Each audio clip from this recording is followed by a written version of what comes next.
আসন্ন ত্রয়োদশ জাতীয় সংসদ নির্বাচনে প্রথমবারের মতো একজন হিন্দু ধর্মাবলম্বীকে প্রার্থী হিসেবে ঘোষণা করেছে জামায়াতে ইসলামী। খুলনার দাকুব ও বাটিয়াঘাটা নিয়ে গঠিত খুলনা ১ আসনে কৃষ্ণ নন্দীকে এই মনোনয়ন দেওয়া হয়েছে।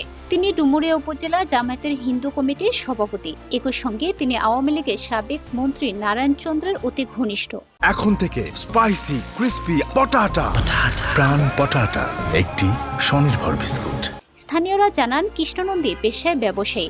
তার গ্রামের বাড়ি ডুমুরিয়া উপজেলার চুকুনগরে, পৈতৃক নিবাসও সেখানেই। চুকুনগর দিব্যপল্লী মাধ্যমিক বিদ্যালয়ে লেখাপড়া শেষ করে তিনি পারিবারিক ব্যবসার হাল ধরেন। মোটরসাইকেল শোরুম, তেল, রড, সিমেন্ট ও টিনের ব্যবসায় ছিল তার। পারিবারিকভাবে তার বাবা মুসলিম লীগ নেতা খানে সবুরের অনুসারী ছিলেন। কৃষ্ণ নন্দী দাবি করেন ২০০৩ সালে খুলনা ১ আসনে সাবেক জামায়াতের এমপি মিয়া গোলাম পরোয়ারের হাত ধরে তিনি জামায়াতে যোগ দেন। এদিকে কৃষ্ণ নন্দীর রাজনৈতিক যাত্রা নিয়ে বিতর্কও কম নয়। আওয়ামী লীগের সাবেক মন্ত্রী নারায়ণ চন্দ্রের অতি ঘনিষ্ঠ এই কৃষ্ণ নন্দী কিভাবে জনপ্রিয় স্থানীয় জামায়াত নেতা শেখ আবু ইউসুফকে হটিয়ে জামায়াতে ইসলামের মনোনয়ন পেলেন সেটা নিয়ে অনেকেই বেশ দ্বিধান্বিত। এই দেশে একমাত্র হিন্দু মুসলমান সবাই এই জামাত ইসলামের কাছে সুরক্ষা থাকবে। স্থানীয় আওয়ামী লীগ ও সাধারণ মানুষের অভিযোগ, বিগত আওয়ামী লীগ সরকারের আমলে কৃষ্ণ নন্দী ছিলেন সাবেক মৎস্য ও প্রাণী সম্পদ মন্ত্রী নারায়ণ চন্দ্রের ঘনিষ্ঠজন।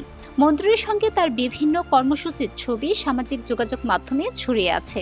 প্রাথমিকভাবে অনুসন্ধান করে কৃষ্ণ নন্দীর উল্লেখযোগ্য তেমন কোনো রাজনৈতিক কর্মকাণ্ড খুঁজে পাওয়া যায়নি। তবে বিশ্বস্ত সূত্র মারফত নিশ্চিত হয়ে গেছে যে প্রতিবেশী রাষ্ট্রের বিশেষ একটি সংস্থার সঙ্গে কৃষ্ণ নন্দীর নিবিড় যোগাযোগ রয়েছে।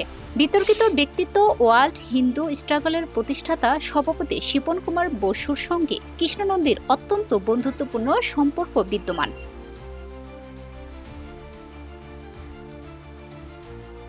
প্রমাণ হিসেবে শিপন ও কৃষ্ণ নন্দীর কিছু ছবিও শেয়ার করে শায়ের জানিয়েছেন, একই বৈঠকে ভারতের অভ্যন্তরীণ গোয়েন্দা সংস্থা ইন্টেলিজেন্স ব্যুরোর সংশ্লিষ্ট একজন কর্মকর্তা উপস্থিত ছিলেন। চুকুনগর এলাকার একাধিক ব্যবসায়ী জানিয়েছেন, ক্ষুব্ধ জনতা কৃষ্ণ নন্দীকে আওয়ামী লীগের দোসর মনে করে তার ব্যবসা প্রতিষ্ঠান ও বাড়িতে আগুন দেয়। নিজেকে বাঁচাতেই এখন জামায়াতের ঘাড়ে বসেছেন তিনি। এই অভিযোগ অস্বীকার করে কৃষ্ণ নন্দী বলেন, ব্যবসায়ী হিসেবে মন্ত্রীর সঙ্গে সম্পর্ক ছিল, কিন্তু ঘনিষ্ঠতার কথা অতিরঞ্জিত করা হচ্ছে। নারায়ণচন্দ্র চন্দ মন্ত্রী হওয়ার পর ব্যবসায়ীদের পক্ষ থেকে তাকে ফুল দেওয়ার ছবি নিয়ে এখন কাদা ছোড়াছুড়ি হচ্ছে। তিনি দাবি করেন ২০০৩ সাল থেকে জামায়াতের রাজনীতিতে যুক্ত এবং ধর্মীয় সম্প্রীত সংখ্যালঘু বান্ধব মনোভাবের কারণেই তিনি এই দলের প্রতি আস্থাশীল।